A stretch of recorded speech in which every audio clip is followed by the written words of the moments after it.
Hello and welcome to Basketball Talk Pro. I'm Ron Ekker. And you just finished seeing a quote that I put up for about 22 seconds, actually. It's a quote from a book that I read, and it's a quote that was actually told to Warren Buffett. For those of you who may not know who Warren Buffett is, for the last 15 or 16 years, he's almost always in at least the top 4 of the richest men in the world, and in the investment field, which is a very high pressure field, as you all know, and he deals with a lot of money. But the quote seemed to me to just fit with what we do in basketball, because there are other professions like ours, obviously, but we do work in a kind of a fishbowl. Business people can have big losses, and most of them do, but very seldom do you hear about them. They kind of they take their losses in a semi-private part of their life. But everybody knows in our circle of fans and media and everything, every time we fail. And if we fail a lot, it gets very uncomfortable. And so he talks about the crowd.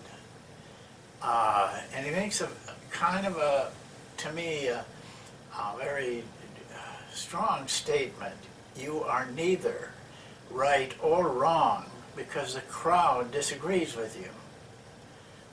Well, we have to put up with that a lot. As I said, the fans, the media, the administration, parents, even your players will second guess you a lot, and lead you to believe they don't trust you in what you're doing. You're doing something, especially if you're doing something different than what the crowd does. But yet, I don't know of anybody who really achieves much without walking their own path at some time or other. And so, you've got the wolves that are nipping at your heels all the time, the people we talked about. But you've got another factor that affects you. It's kind of like a cloud out here, an angel or something, that constantly, in your mind only, is negative or positive, but mostly negative about the things, telling you things like, you're going to make a fool out of yourself if you try to run that offense. You're not doing what everybody else is doing, and it must be good if Miami's doing it, and now you're saying you don't want to do it, and whether you're aware of it or not, that has an effect on you. And how do we solve this? How do we be able to focus ourselves on what we want to do and what we think is right, and keep going on the path with all of these things that enter into it from outside and inside? Well, he gives the solution in the second part of his quote. What he says is, you are right because your data and reasoning are right. But this comes back to you. You see, you are right as long as your data is right. Take data first of all. Even this was written in the 30s, this statement. But even then, data was a factor. I'm talking, of course, about statistics when I use that word. Factual things that decisions are made on. Now, with the computers and the iPads and all the things that we have, for instance, this program could never have been done 15 years ago with the way we're doing it.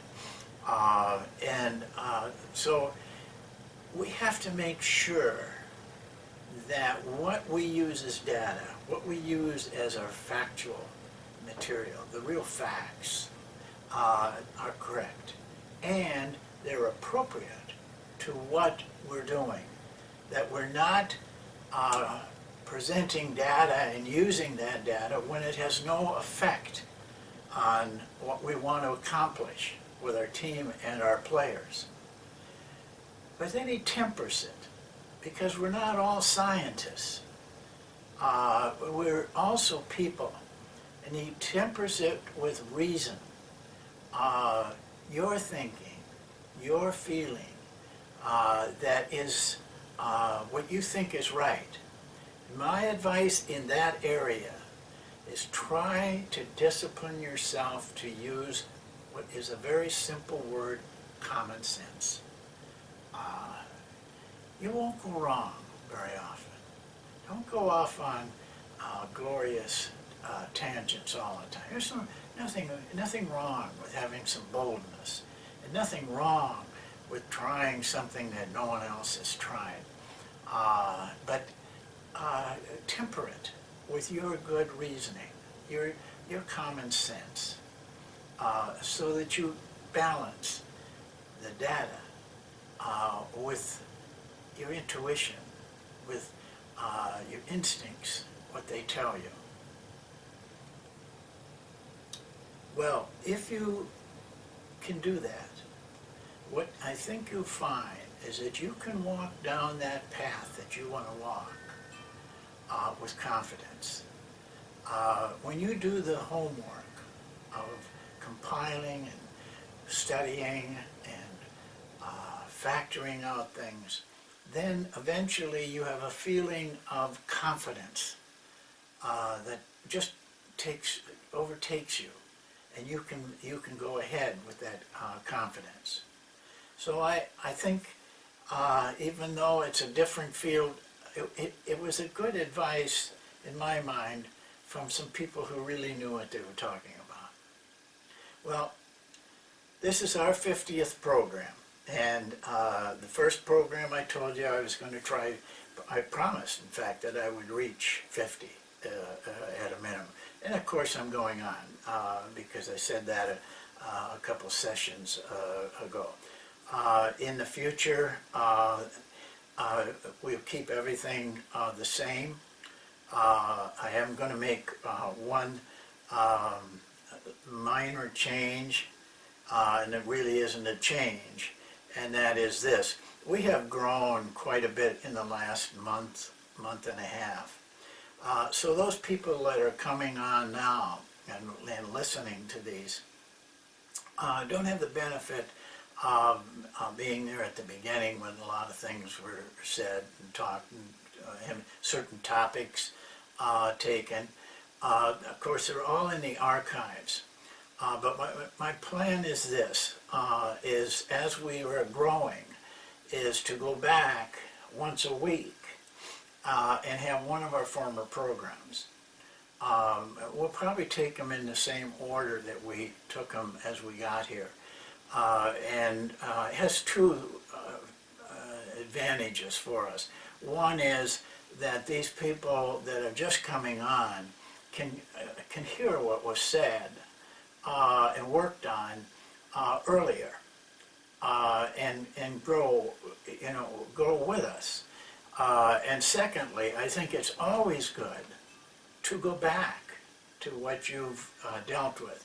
So some of you, and I know some of you, I know of a coach in China that has every program, every one of them. He hasn't missed one, and he has put it into files so that he can go back and watch it on his own computer. But still, there's a lot that weren't there. So and a lot of people miss things when they watch. So secondly, I think an advantage is for the people who have seen these programs, and I know you can't see everyone, to listen again to them and I think you will gain more from that. So that's my plan for the future. I hope to make the programs better, of course, because in the long run, what I hope this program would be was your mentor. Not everybody, as I said, has access to areas of basketball, and maybe this program can fill a little of the gap and maybe show you how you might go about getting an Al McGuire or so on, to spend some time with you and learn things that you can't learn in clinics. Well, that's it. We'll see you in a couple days, and hope everything's going well. I hope you're all winning and keeping the wolves at bay. Thank you.